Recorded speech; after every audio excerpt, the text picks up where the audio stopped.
भाजपा प्रदेश सुरेश कश्यप ने भाजपा मुख्यालय में संवाददाता सम्मेलन को संबोधित करते हुए कहा कि जो लोग जमानत पर है वे कांग्रेस कार्यकर्ताओं से दिल्ली को घेरने और भ्रष्टाचारियों को बचाने के लिए जांच एजेंसियों पर दबाव बनाने को कह रहे हैं। आज कांग्रेस और राहुल गांधी को कुछ सवालों का जवाब देना चाहिए। क्या एसोसिएटेड जर्नल लिमिटेड 1930 के दशक में 5000 स्वतंत्रता सेनानियों की भागीदारी के साथ समाचार पत्र प्रकाशित करने के लिए बनाई गई कंपनी थी?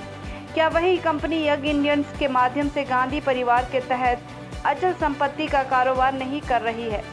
क्या यंग इंडियंस कंपनी का गठन 2010 में 5 लाख रुपए की पूंजी के साथ हुआ था, जिसका स्वामित्व राहुल गांधी और सोनिया गांधी के पास नहीं था, जिनके पास 76% शेयर है? क्या एजीएल के 2000 करोड़ रुपए से अधिक की पूरी संपत्ति जो स्वतंत्रता सेनानियों की थी, यंग इंडियंस कंपनी के माध्यम से एक परिवार को नहीं सौंपी गई थी? राहुल गांधी सोनिया गांधी की यंग इंडियन कंपनी का डोटेक्स मर्चेंडाइज के साथ क्या संबंध है, जो इस गुप्त लेन देन को सुविधाजनक बनाने के लिए कोलकाता स्थित हवाला कंपनी है? उन्होंने कहा कि 2010 में एजीएल के सभी शेयर गांधी परिवार के यंग इंडिया को हस्तांतरित कर दिए गए थे। आज एक विशेष विषय को लेकर आपके मध्य आने का अवसर मिला। वैसे तो हम जानते हैं कि कांग्रेस पार्टी भ्रष्टाचार की जननी, और ये बात उस समय सिद्ध हुआ जब यूपीए की सरकार थी, जब लगातार इस देश में प्रतिदिन कोई ना कोई भ्रष्टाचार का मामला, घोटाला उजागर होता था और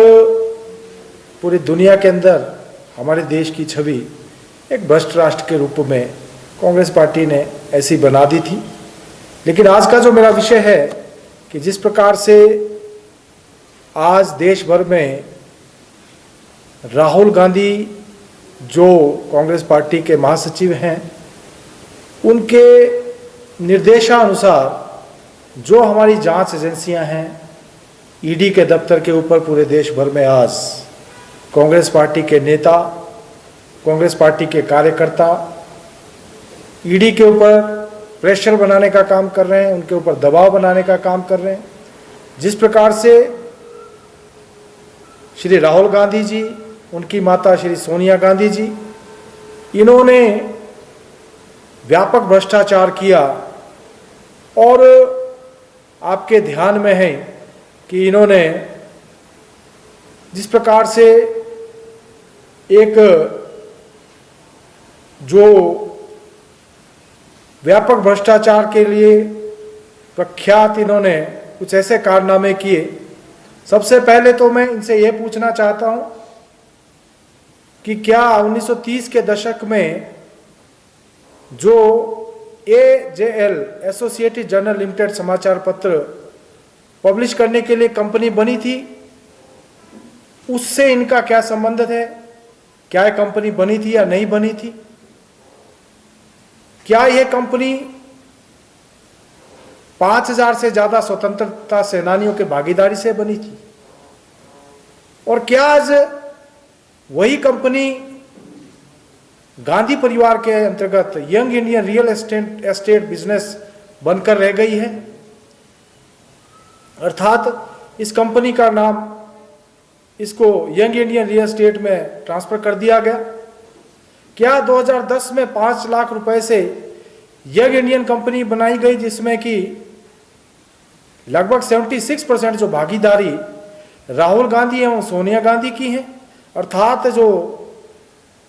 व्यापक जो शेयर होल्डर्स हैं वो गांधी परिवार है? क्या यंग इंडियन के माध्यम से एजेएल की 2000 करोड़ रुपए से ज्यादा की पूरी संपत्ति जो स्वतंत्रता सेनानियों की भागीदारी से कंपनी बनी थी, वो एक परिवार को सौंप दी गई, अर्थात गांधी परिवार को सौंप दी गई? राहुल गांधी सोनिया गांधी के यंग इंडिया कंपनी का डोटेक्स मर्चेंडाइज जो कलकत्ता की एक हवाला कंपनी है और जो कैश के बदले चेक देती है, उस कंपनी से इस परिवार का क्या संबंध है? ये कुछ ऐसे प्रश्न हैं जो कि आज मैं उन लोगों से कहना चाहूँगा जो आज राहुल गांधी के पक्ष में पूरे देश भर में ईडी के ऊपर और जो जांच एजेंसियां हैं उनके कार्यालयों का जो घेराव कर रहे हैं, उनके ऊपर दबाव बना रहे हैं, क्या वो लोग राहुल गांधी से इस बारे में पूछेंगे कि डोटेक्स मर्चेंडाइज कंपनी जो है उससे गांधी परिवार का क्या संबंध है? साथ ही साथ कुछ तथ्य भी मैं आपको बताना चाहूंगा। एसोसिएट जनरल लिमिटेड के सारे शेयर गांधी परिवार की जो है इंडियन कंपनी है उसको ट्रांसफर कर दिए गए और इसके साथ ही 2000 करोड़ की जो एजेएल की पूरी संपत्ति अर्थात एसोसिएट जनरल लिमिटेड की जो पूरी संपत्ति वो गांधी परिवार को भ्रष्टाचार के तहत सौंप दी गई। इसके साथ साथ कांग्रेस के द्वारा जनता से चंदा एकत्रित करके करीब 9 करोड़ रुपए को यंग इंडियन कंपनी को लोन के रूप में पहले दिया गया और बाद में इस लोन को ही माफ कर दिया गया। 2010 में ही यंग इंडिया चैरिटेबल कंपनी के रूप में बनाई गई इस कंपनी ने, जिसमें कि 2016 तक कोई भी चैरिटी का काम नहीं किया, नाम कंपनी का यंग इंडिया चैरिटेबल कंपनी था, लेकिन इसमें चैरिटेबल ट्रस्ट के रूप में कोई भी काम नहीं किया, बल्कि उसने रियल स्टेट में काम करना प्रारंभ कर दिया गया। साथ ही साथ मैं ये भी कहना चाहूंगा कि 2019 में दिल्ली हाई कोर्ट ने अपनी एक विशेष टिप्पणी और इस टिप्पणी में एजेएल और यंग इंडियन के बीच शेयर ट्रांसफर को भ्रष्टाचार से प्रेरित बताकर दिल्ली हाई कोर्ट ने कहा the entire transaction of transferring the share of AJL to Young India was nothing but a clandestine and surreptitious transfer of lucrative interest to young India। तो यह टिप्पणी दिल्ली हाई कोर्ट को देनी पड़ी, जिस प्रकार से भ्रष्टाचार गांधी परिवार ने व्यापक रूप से किया। आज पूरे देश भर में गांधी परिवार जो जितनी भी हमारी जांच एजेंसियां उनके ऊपर प्रेशर बनाकर राहुल गांधी को बचाने के लिए, गांधी परिवार को बचाने के लिए प्रयासरत है, अर्थात जो हमारी जांच एजेंसियां हैं उनको कहीं ना कहीं जांच को प्रभावित करने का प्रयास आज कांग्रेस पार्टी कर रही है, एक प्रेशर टैक्टिक के माध्यम से। और राहुल गांधी या सोनिया गांधी जो व्यापक रूप से भ्रष्टाचार में संलिप्त हैं, उनको बचाने का प्रयास कर रही है। मेरा सीधा सीधा एक कहना है कि राहुल गांधी और सोनिया गांधी को जांच में शामिल होना चाहिए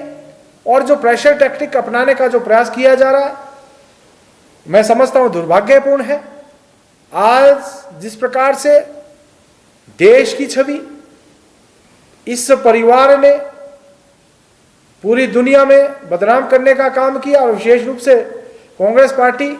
जिनका कि भ्रष्टाचार के ऊपर लंबा नाता रहा है, मैं समझता हूं इस देश के लिए यह दुर्भाग्यपूर्ण है। साथ ही साथ मैं ये भी कहना चाहूंगा कि जिस प्रकार की दुर्दशा आज प्रदेश भर में कांग्रेस पार्टी की हुई है, प्रतिदिन जहां भी इनकी प्रदेश अध्यक्ष का दौरा होता है वहां पर कांग्रेस पार्टी आपस में भिड़ जाती है।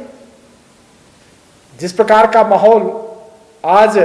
कांग्रेस पार्टी के अंदर है, कहीं ना कहीं हम देखते हैं। अभी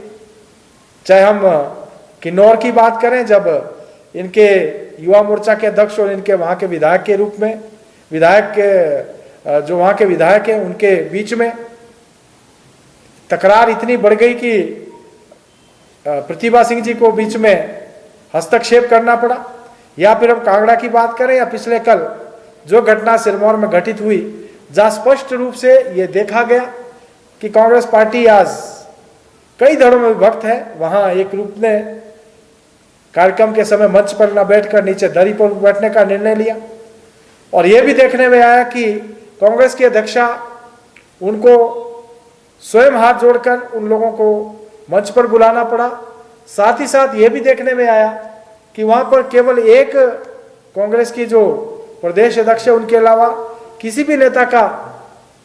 भाषण नहीं हुआ। हम जानते हैं कि आज देश में और प्रदेश में इनकी क्या स्थिति है। अकंठ भ्रष्टाचार में डूबी कांग्रेस पार्टी आज डूबने के कगार के ऊपर है और मैं ऐसा मानता हूं कि बहुत जल्दी, जैसा अभी 4 राज्यों में इनकी दुर्दशा हुई है, आने वाले समय में इसी प्रकार का हश्र हिमाचल प्रदेश में भी होने वाला है। तो इतनी बात मुझे आपसे करनी है। जो भी विषय रखा है वो पूरे कब कब क्या क्या हुआ, किस प्रकार से शेयर ट्रांसफर्स हुए, किस प्रकार से